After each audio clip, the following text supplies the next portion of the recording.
అవంతా క్రూస్ అంతా తీసుకోవాలి కాబట్టి మీరు కొంచెం ఉండాల. ఇంకా ఏం పేరు అన్న పేరు?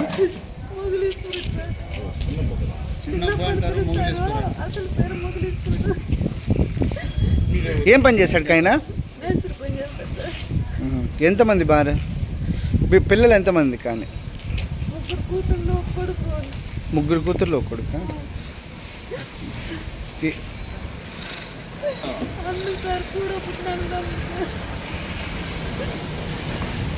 ఎంత ఉంటుంది ఇక వయసు?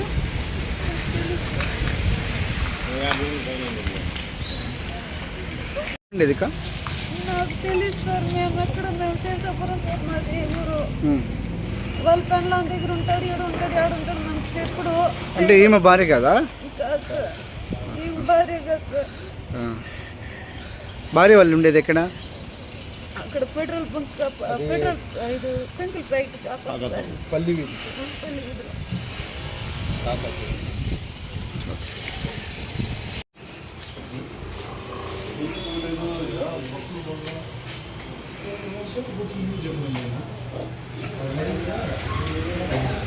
మీరే ఎట్లా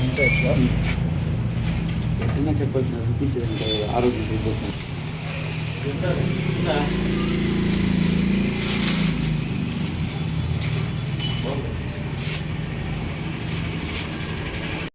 வணக்கம்.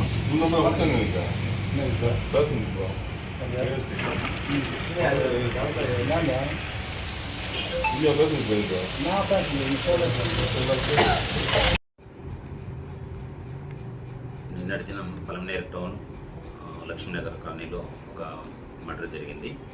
దీని వివరాలు వచ్చి చనిపోయిన వ్యక్తి పేరు ముగిలీశ్వర్, వయసు సుమారు 50 సంవత్సరాలు. ఇతను భార్య పిల్లలతో పాటు కాకతోపులో ఉండేవాడు. సుమారు ఒక 20 సంవత్సరాలు అట్లా భార్య పిల్లలతో ఉండి సుమారు 5 సంవత్సరాల నుంచి వాళ్ళతో గలాటపడి ఇంట్లో నుంచి బయటకు వచ్చేసాడు.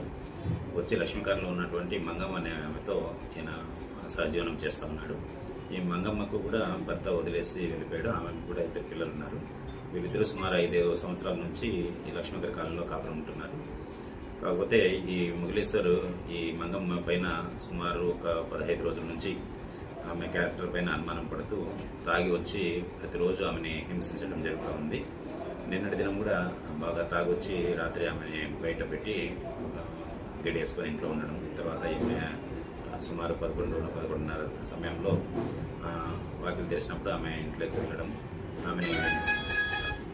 ఆమెని చాలా ఇబ్బంది పెట్టాడు. రాత్రి ఆమె బట్టలు చించడము, ఆమెని కొట్టడం ఇదంతా చేస్తూ హింసిస్తున్నప్పుడు ఆమె ఇంట్లో ఉన్నటువంటి కత్తి తీసుకొని అతన్ని కొడవడం జరిగింది. ముందుగానే ఎక్కువగా తాగి ఉన్నాడు. తర్వాత స్టాప్ ఇంజరీ అయింది. ఎక్కువగా బ్లీడింగ్ అయిపోయి ఇంట్లో అక్కడికక్కడికి ఆయన చనిపోవడం జరిగింది. దాని తర్వాత వాళ్ళ వైఫ్ భారతి వచ్చి మాకు నిన్న కంప్లైంట్ ఇవ్వడం జరిగింది. దీనిపైన మర్డర్ కేసు నమోదు చేసి దర్యాప్తు చేస్తున్నాం. డెడ్ బాడీని బ్లూ స్టీమ్ని కూడా పిలిపించాం. డెడ్ బాడీని గవర్నమెంట్ హాస్పిటల్కు పోస్ట్ మార్టం నిమిత్తం పంపించాం. కేసు నమోదు చేస్తున్నాం. దాన్ని కూడా త్వరలోనే అరెస్ట్ చేయడం జరుగుతుంది. చూస్తే పక్కనే హౌసెస్ చాలా పక్కనే ఉన్నాయి ఇండ్లు కదా. వాళ్ళందరూ కూడా మాకు విచారిస్తే చెప్పారు, చాలా రోజుల నుంచి వీళ్ళు ఎప్పుడు ప్రతిరోజు గలాట పడుతూనే ఉన్నారు. ఎప్పుడు చూసినా గొడవ పడుతూనే ఉంటారు, ఒకరు అరుచుకుంటూనే ఉంటారు. నిన్న కూడా అరుచుకుంటూనే ఉన్నారు. అరుచుకొని వాడు లోపల పోయిన తర్వాత గిడేసుకున్నాడు. ఈమె చేప దిండు వేసుకొని కొంచెం బయట పండుకొనింది. సుమారు 11 టైంలో మళ్ళీ ఆమె తీసి వాడిని తెలిసినప్పుడు ఈమె లోపలికి వెళ్ళడం, ఆమెని బాగా ఇబ్బంది పెట్టడం, బట్టలు చించి అదంతా చేసిన తర్వాత ఈమె ఇంకా విధిలేని పరిస్థితిలో కత్తి తీసుకొని స్టాప్ చేయడం జరిగింది.